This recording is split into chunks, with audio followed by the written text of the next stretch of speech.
ଦେଖନ୍ତୁ ଆମେ ବର୍ତ୍ତମାନ ପାଇଁ ସେଇ ରାସ୍ତା ଦେଇ ଯାଉଛୁ। ଏଠି ମାମୁନି ଆମର ଗାଡ଼ି ଚଲାଉଛନ୍ତି।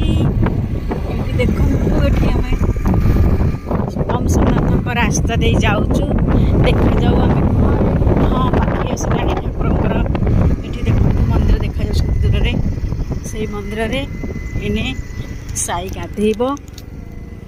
ଏଠି ଜ୍ୱର ହେଲେ ଆପଣମାନେ ଯଦି ପିଲାଙ୍କୁ ଜ୍ୱର ହେଉଥିବ ଆପଣମାନେ ଯାଇ ଠାକୁରଙ୍କୁ ଯାଚିଦେବେ ଗାଧେଇବା ପାଇଁ, ତାହେଲେ ସେଠି ସବୁ ମାନେ ବିଶ୍ୱାସ ଥିଲେ ସବୁ ମାନେ ମିଳେ ଯେମିତି କୁହନ୍ତି, ସେମିତି ବିଶ୍ୱାସ ରଖିକିରି ମାନସିକ କରିବ, ଏଠି ଗାଧେଇବ।